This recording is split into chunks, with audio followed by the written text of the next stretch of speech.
नमस्कार, आप देख रहे हैं वी स्टार न्यूज़। मैं हूं दिवाकर विक्रम सिंह। कन्हैया लाल अब हमारे बीच नहीं रहे और उनकी शहादत इस देश के काम आएगी।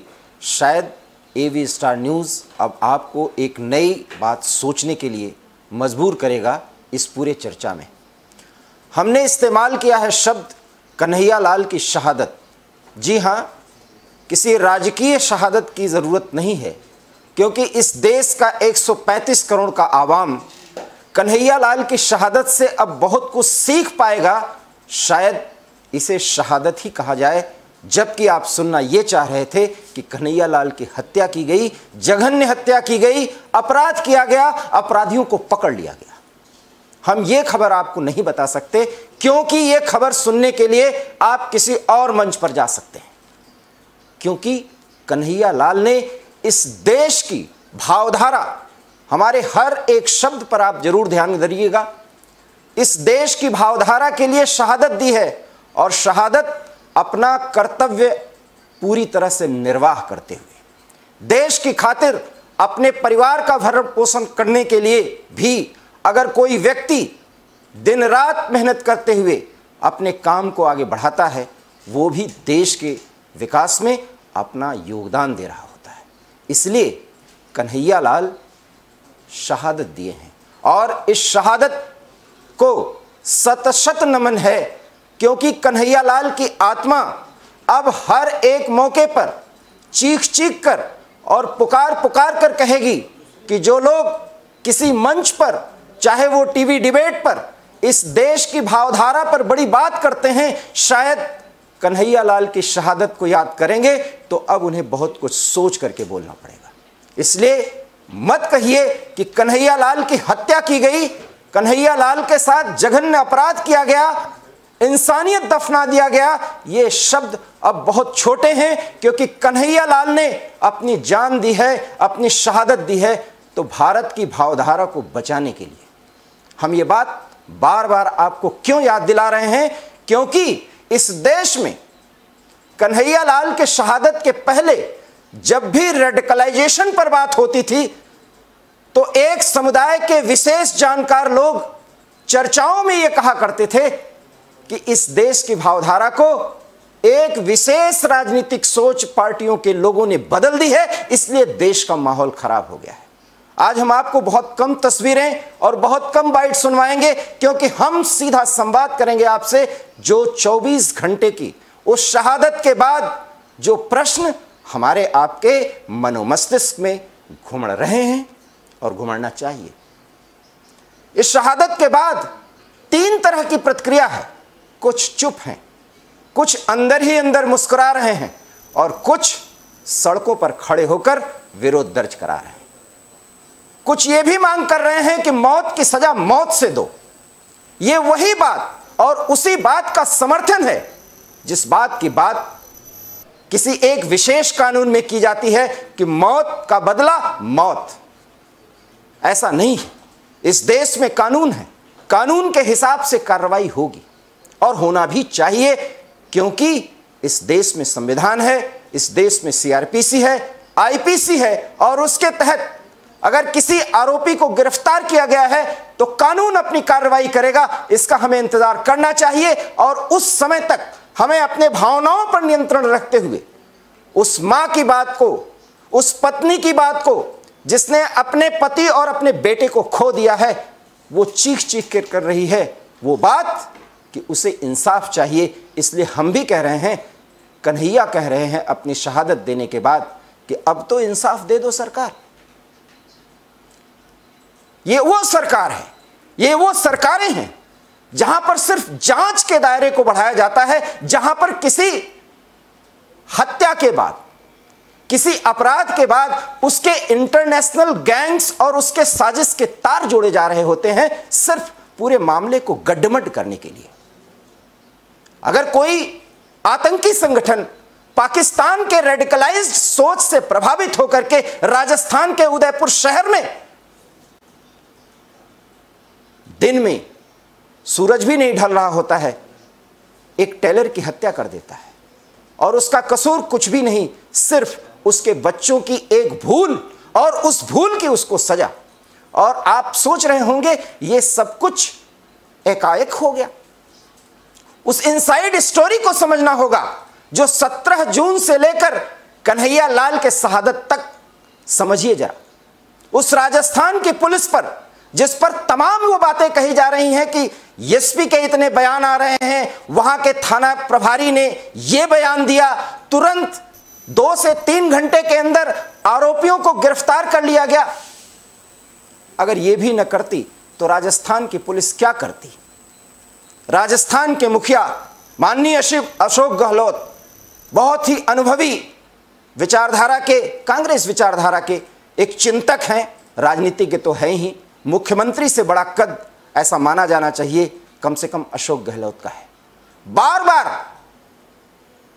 राजस्थान के समाज को, इस देश के समाज को जब वो कहते हैं कि इस हत्याकांड को हम पूरी तरह से नजर रखे हुए हैं और कानून अपना कार्रवाई करेगा, भाईचारा बनाए रखिए, ये बयान, इस बयान की सपाट बयानी या इस बयान का सामान्यीकरण जिस अंदाज में और जिस ट्वीट्स के माध्यम से अशोक गहलोत मुख्यमंत्री और गृह मंत्री रहते हुए कर रहे हैं, शायद वो बता नहीं पा रहे हैं कि 17 तारीख से लेकर कन्हैया लाल की शहादत तक जो घटनाक्रम पुलिस थानों में चला है, जो घटनाक्रम एसपी उदयपुर के पास पहुंचा है, उस पर कार्रवाई क्या की गई? कार्रवाई हुई थी। जी हां, हम आपको बताते हैं, कन्हैया लाल को भी पुलिस ने अरेस्ट किया था। और अरेस्ट इसलिए किया था क्योंकि एक समुदाय का कोई एक पक्ष, एक गुट थाने में जाता है और वो कहता है कि नूपुर शर्मा के समर्थन में कुछ पोस्ट आ रहे हैं, इसलिए ये समाज की भावधारा को तोड़ने के लिए उनको गिरफ्तार कर लेना चाहिए। और पुलिस एक्टिव होती है, गिरफ्तार भी करती है।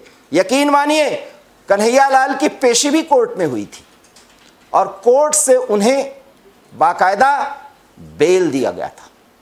और फिर कन्हैया लाल झुके नहीं, कन्हैया लाल बराबर जाते रहे और यह कहा गया कि उनकी जान को खतरा है, कितने मैसेजेस आ रहे हैं देखा जाए। फिर पुलिस ने काम किया और ऐसा किया भी जाना चाहिए। 2 पक्षों के लोगों को बुलाया गया, मुस्लिम समुदाय के कुछ समझदार लोगों को और कन्हैया लाल के समर्थकों या उनके साथियों की तरफ से भी कुछ लोग आए। उदयपुर के एक थाने में जहां यह घटना हुई, वहां पर दोनों पक्षों के बीच बातचीत कराई गई। कहा यह गया कि दोनों पक्षों में समझौता कराया गया। वो समझौता जो मौत का सौदा बना, समझिएगा, आप उन बातों पर गौर करिएगा, वही समझौता मौत का सौदा बना गया, क्योंकि ये मौत का सौदा तब भी चलता रहा। समाज ग्रुप, जिस पर हम हत्यारों का नाम भी नहीं लेना चाहते, शायद उनकी तस्वीरें देख करके आप समझ रहे हैं, लेकिन ये 2 हत्यारे जो आरोपी हैं, इनके पक्ष के लोग बाकायदा एक ट्वीट्स और सोशल मीडिया के माध्यम से ये बात कहते रहे कि सर धड़ से तो अलग होगा, और वो वायरल भी होता रहा। तब कहां राजस्थान पुलिस छिपी थी? 17 जून से लेकर कन्हैया लाल की शहादत तक ये घटनाक्रम उदयपुर की पुलिस ने देखा, उसे समझा और अपने पुलिसिया अंदाज में तुष्टीकरण की नीति के तहत समाज में भाईचारा जिस अंदाज में इस देश में बनाया जाता है, वही भाईचारा बनाया गया। नाजिम एक ऐसा शख्स है, पहली बार एक दूसरा नाम ले रहा हूं, जब उन 2 आरोपी हत्यारों के अतिरिक्त वो नाजिम जो इस पूरे समझौते में एक पार्ट था और उसके साथ 4 व्यक्ति थे, उनका भी नाम लेना शायद उचित नहीं होगा, लेकिन वो भी एक पक्षकार थे। आखिर में 24 घंटे बीत जाने के बाद उनके खिलाफ कोई कानूनी कार्रवाई की गई? शायद नहीं। और इसके पीछे एक ही कारण है कि कार्रवाई अगर की जाएगी तो तुष्टीकरण का वो ढांचा ध्वस्त होता हुआ नजर आएगा, क्योंकि अशोक गहलोत अपनी इस पारी का अंतिम पड़ाव झेल रहे हैं, देख रहे हैं, समझ रहे हैं, उन्हें पता चल चुका है कि राजस्थान में कैसे देखते ही देखते कुर्सी के नीचे की जमीन दरक गई है। यकीन मानिए आज आपको यह बात लग सकती है, लेकिन राजस्थान कांग्रेस के कुर्सी के नीचे की जमीन दरक चुकी है, क्योंकि मां की चीख, पत्नी की पुकार अब पूरा राजस्थान समाज सुनेगा, उसका मंथन करेगा, उसका मनन करेगा, और करना भी यही चाहिए, क्योंकि लोकतंत्र में जो हथियार होता है वो गंभीरता है, चुप्पी है, मनन है, मंथन है, न कि सड़कों पर आगजनी या खून का बदला खून। ये उसी सोच का परिणाम है। आप उसी बात को संतुष्ट करते हैं जहां पर ये बातें कहती हैं कि उनको तो सजा दे दो, उनको मौत दे दो, और जबकि ये मांग करने वाले जानते हैं कि इस देश में सीआरपीसी और आईपीसी के तहत जब वो दंड दिया जाएगा तो एक न्यायिक प्रक्रिया होती है, इतनी जल्दी कुछ भी नहीं हो सकता, लेकिन कानूनी कार्रवाई तो होना चाहिए। याद आता है बाबा का बुलडोजर। जी हां, बुलडोजर की भी कार्रवाई हो सकती है, न चलाइए, हो सकता है बुलडोजर शब्द आते ही योगी आदित्यनाथ का जिक्र आ जाएगा, क्योंकि इस देश में एक प्रतीक है कानूनी कार्रवाई की शुरुआत की, और वो प्रतीक शायद अशोक गहलोत नहीं प्रयुक्त कर सकते, क्योंकि अगर वो ऐसा करेंगे तो हाईकमान से कार्रवाई हो जाएगी उनके खिलाफ। संपत्ति की कुर्की भी एक बहुत बड़ा माध्यम है। आखिर में नाजिम जैसे समझौता कराने वाले उन पक्षकारों से जो कि बिल्कुल उन आरोपी हत्यारों के अगल बगल और जिसकी हत्या की गई, जिसने अपनी शहादत दी है, इस देश में रेडिकलाइजेशन पर चर्चा करने के लिए मजबूर कर रहा है समाज को। इसलिए एक बार फिर उस रेडिकलाइजेशन पर चर्चा के लिए इस देश को तैयार करने के लिए जो शहादत दी है कन्हैया लाल ने, उन्हें फिर सत नमन। हम बात कर रहे थे संपत्ति के कुर्की की, क्या ऐसा नहीं हो सकता? क्या प्रथम दृष्टया पुलिस के पास कोई ऐसे कानून की धाराएं नहीं हैं जो इन पक्षकारों से पूछती कि जब आपके देखरेख में वो दो हत्यारे आरोपी जब पहुंचे थे और आपके ही नियंत्रण में रहते हुए जब उन्होंने समझौता किया था, तो ऐसी कार्रवाई क्यों हो गई? इसका जवाब राजस्थान पुलिस या उदयपुर पुलिस के पास नहीं है। ऊपर से ट्वीट्स के बाद ट्वीट्स, राहुल गांधी के ट्वीट्स भी आए हैं और वो सिर्फ इस समय स्तब्ध हैं। स्तब्ध होने के अतिरिक्त वो कुछ भी कह नहीं सकते। और दूसरा, उनका बहुत बड़ा अनुनय और सानुरोध वो ये कह रहे हैं कि शांति बनाए रखिए, भाईचारा कायम रखिए। हास्यास्पद स्थिति है जब ये बताया जाता है, जब ये कहा जाता है कि भाईचारा कायम रखिए। भाईचारा तो बना ही हुआ है, इसलिए इस देश में 130 करोड़ के आवाम के साथ बातचीत की जाती है। उस भाईचारा को बार बार बनाए रखने का कांग्रेसिया अंदाज में जो अनुरोध किया जाता है वो राहुल गांधी ही कर सकते हैं। खैर, वो राहुल गांधी की बात है, लेकिन कम से कम अशोक गहलोत जो एक अनुभवी राजनीतिज्ञ हैं, उनसे ये अपेक्षा नहीं की जा सकती। और हद तो तब हो गई, शायद राहुल गांधी के अंदाज का प्रयोग जिस तरीके से राजस्थान के मुख्यमंत्री ने किया है कि अब हमारे बस की बात ही नहीं रह गई, अब तो प्रधानमंत्री इस देश के खराब माहौल पर कुछ बात करें और यहां पर शांति कायम हो। यह वही बात है कि विदेश में जाकर, फिर मैं आपको याद दिलाता हूं, राजस्थान में ही एक मंथन होता है और वो कांग्रेस का मंथन था। और उस मंथन से निकलने के बाद कांग्रेस के सर्वे सर्वा राहुल गांधी विदेश जाते हैं और वो भी इंग्लैंड जाते हैं। वहां से इस देश, पूरे देश में केरोसिन इतना बिखेर देते हैं उनके नजर में कि भारतीय जनता पार्टी ने इतना केरोसिन बिखेर दिया है कि बस एक तिली का इंतजार है। और उसके बाद जब अशोक गहलोत ये कहते हैं कि स्थिति इतनी खराब हो गई कि अब प्रधानमंत्री ही इसको संभाल सकते हैं, आप तीनों बातों को जोड़िए। कांग्रेस का हर एक जिम्मेदार, चाहे वो पद पर बैठा हुआ हो, चाहे वो संगठन में किसी पद पर प्राधिकृत हो, ये उनके बयान है। और हमने आपको 3 बयानों का याद दिलाया है। और एक उदयपुर मंथन, इंग्लैंड में दिया गया राहुल गांधी का बयान, अंततः मुख्यमंत्री अशोक गहलोत का वो बयान। इन 3 बयानों को शायद जोड़ करके आपसे किसी ने संवाद नहीं किया होगा। ये बेबसी है या वो तुष्टीकरण की राजनीति जो बड़े करीने से अशोक गहलोत ट्वीट्स के माध्यम से जब लोगों से वो विनम्र निवेदन कर रहे हैं कि हाँ भाईचारा कायम रखिए, तब वो ये कह रहे हैं कि अब हमारे बस की बात नहीं है, अब तो प्रधानमंत्री स्थिति को संभालें।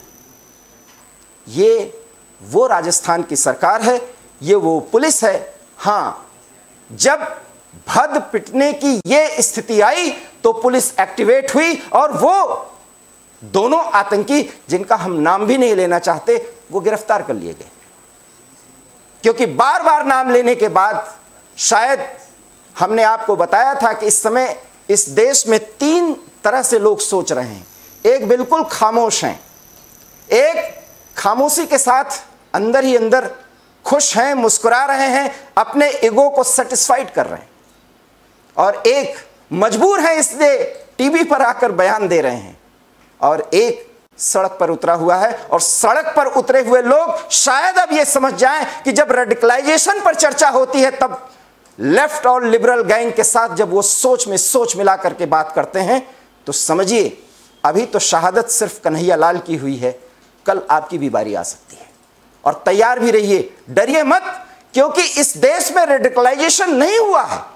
रेडिकलाइज्ड स्थिति पर जब इस देश में चर्चा हुई, जब रेडिकलाइज्ड लोग बिलों से निकाल करके सामने खड़े कर दिए गए, तब रेडिकलाइजेशन पर चर्चा हो रही है। और उसी रेडिकलाइजेशन का परिणाम है कि कन्हैया लाल हमारे बीच नहीं रहे, लेकिन शहादत देकर भी आज संवाद करने के लिए आपसे मजबूर कर रहे हैं। हम आगे इस संवाद को बढ़ाएं। जरा मुस्लिम समाज के बहुत ही बड़े समझदार और थिंक टैंक माने जाने वाले असदुद्दीन ओवैसी के उस बयान पर जरूर गौर फरमाएं, और इसलिए भी गौर फरमाएं क्योंकि उससे इस चर्चा को आगे बढ़ाया जा सकता है। क्या कुछ कहा है असदुद्दीन ओवैसी ने उदयपुर घटना के संदर्भ में, कन्हैया लाल के शहादत के संदर्भ में, जरा सुनिए।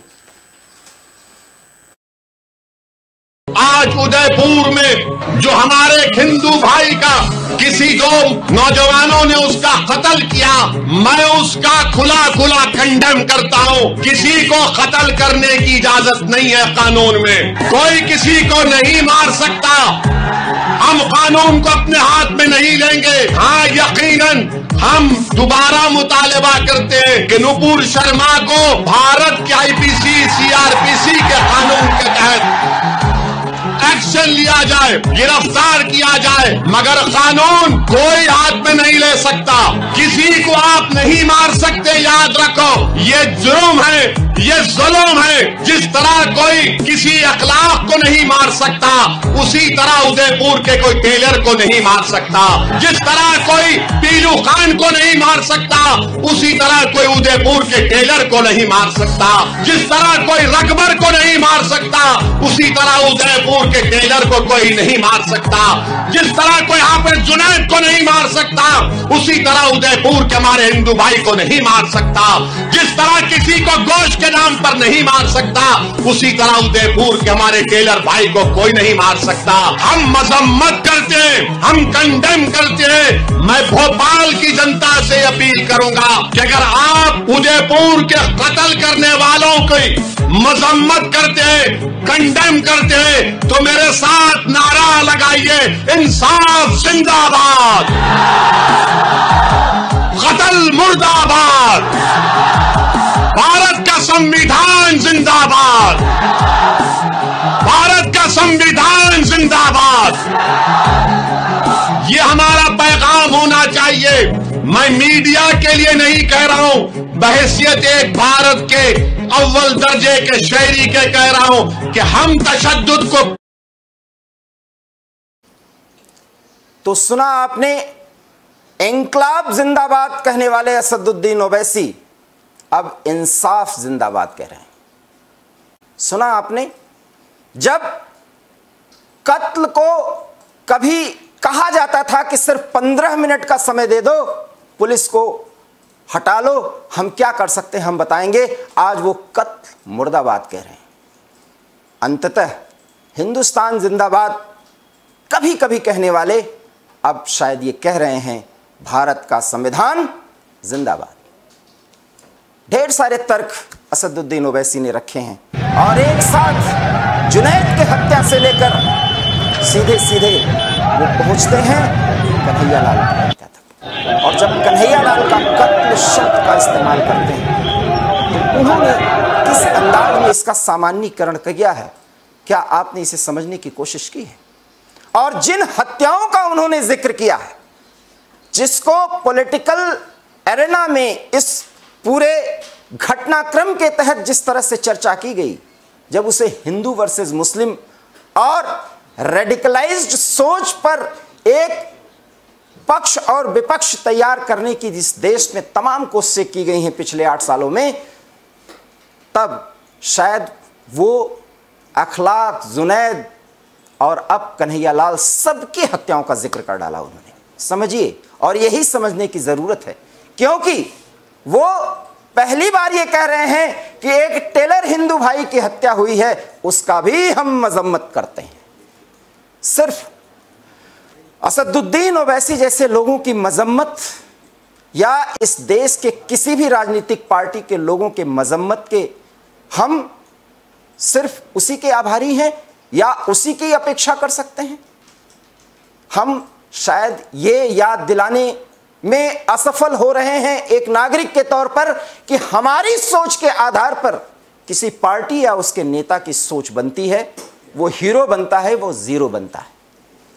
और इस देश का हर एक नागरिक इस समय चीख पुकार करके यही कह रहा है कि जिस रेडिकलाइजेशन की बात हो रही है, उस रेडिकलाइजेशन पर चर्चा इसलिए होनी चाहिए क्योंकि उत्तर प्रदेश की योगी आदित्यनाथ सरकार और असम की हेमंत बिस्वा सरकार ने जो कदम उठाने शुरू किए हैं, और जब किसी घटना के बाद एक्शन लिया जाता है शासन की तरफ से, तो वो घटनाक्रम के कुछ घंटों बाद ही दिखता है। याद करिए, 2 जुमे की नमाज के बाद पत्थरबाजी हुई थी, मुद्दा यही नूपुर शर्मा रहा। कुछ घटनाएं हुई थी कानपुर में और प्रयागराज में, और उस घटनाक्रम के आरोपियों को कानून तो पूरी प्रक्रिया के साथ उनसे निपट ही रहा है, लेकिन कानूनी कार्रवाई, शासनिक कार्रवाई सिर्फ 15 घंटे के अंदर शुरू कर दी गई थी। और हुआ क्या था? बुलडोजर पहुंचा, अनधिकृत तौर पर गलत तरीके से इकट्ठा किए गए पैसे की बदौलत तैयार किए गए उस महल में बैठे इस देश विरोधी ताकतों के खिलाफ कार्रवाई कर दी गई। सुप्रीम कोर्ट तक में चैलेंज किया गया, कोर्ट ने भी कुछ नहीं कहा।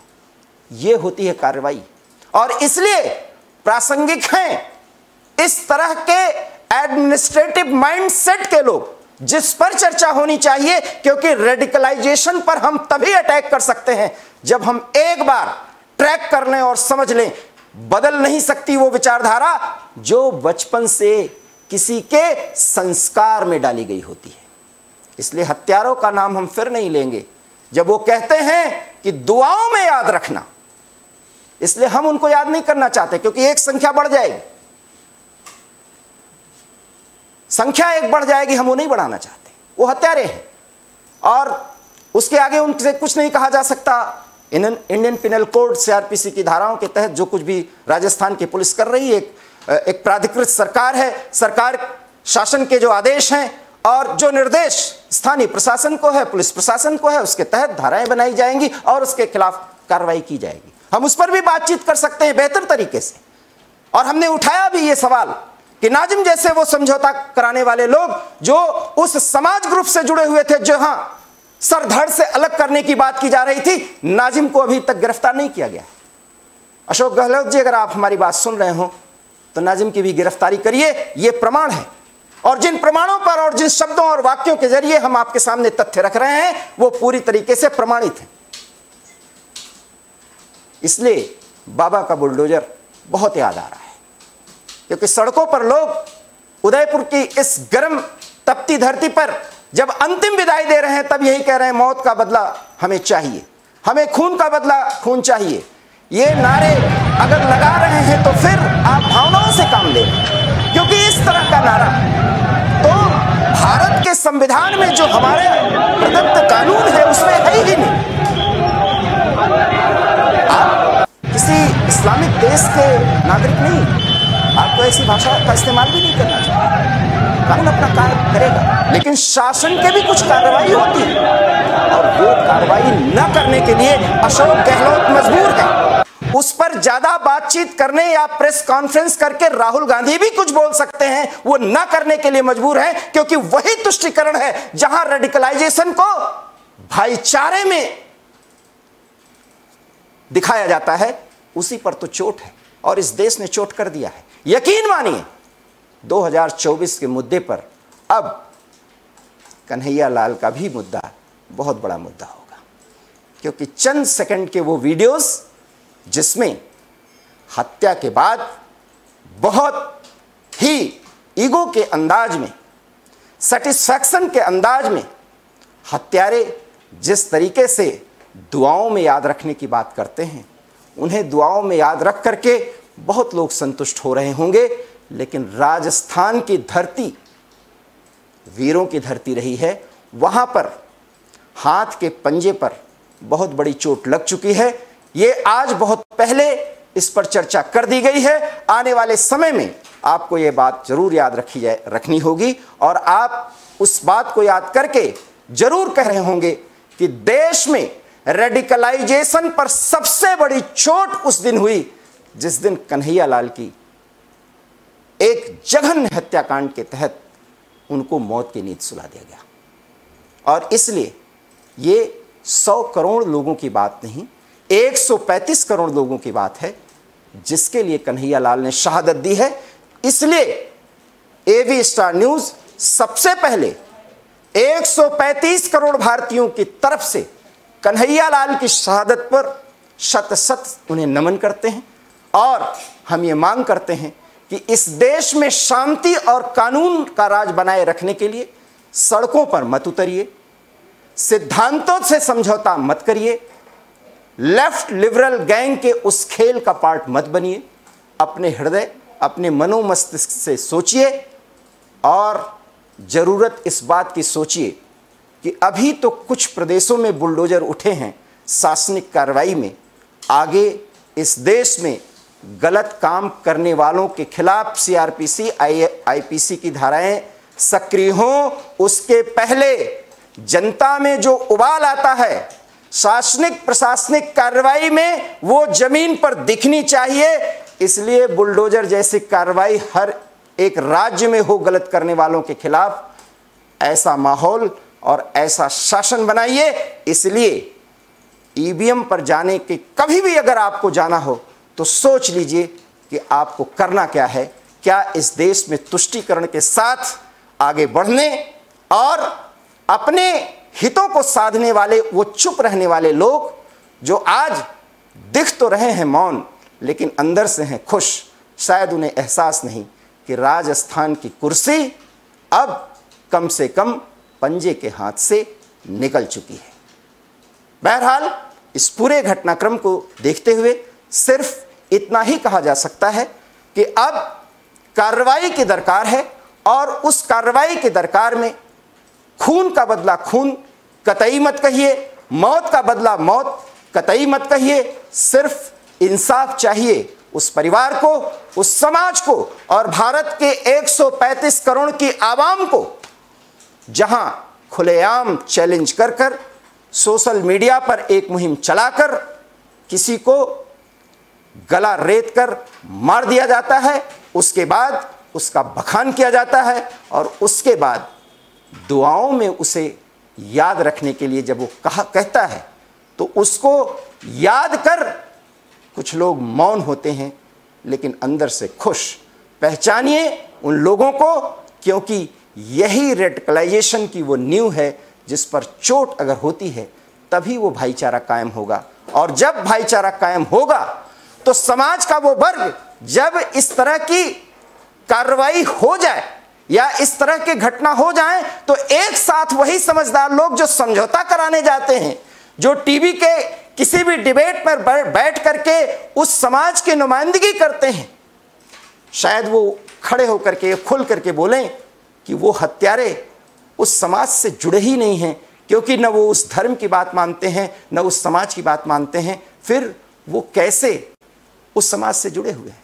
आज भी आवाज़ें कुछ आ रही हैं, लेकिन वो आवाज़ें बहुत मजबूरी की आवाज़ है, क्योंकि अगर वो भी ना हो तो फिर वो मुंह दिखाने लायक नहीं है, और इस रेडिकलाइजेशन में वो मुंह दिखाने लायक बने रहें, इसलिए उनको भी सुनिए और सिर्फ मंथन और मनन करिए कि जवाब क्या देना है। और जवाब लोकतांत्रिक तरीका है, जहां तुष्टीकरण की बात करने वाले, सिर्फ जबान से भाईचारा कायम रखने की बात करने वालों को पहचान लीजिए और उन्हें उनकी हदों में रखिए। शायद कन्हैया लाल की शहादत चीख चीख कर हर एक भारतीय से। एबी स्टार न्यूज़ में इतना ही। देश और दुनिया की तमाम बड़ी खबरों के लिए आप देखते रहिए एबी स्टार न्यूज़, क्योंकि यहाँ खबरों का सिलसिला कभी नहीं थमता। दीजिए इजाजत। जय हिंद।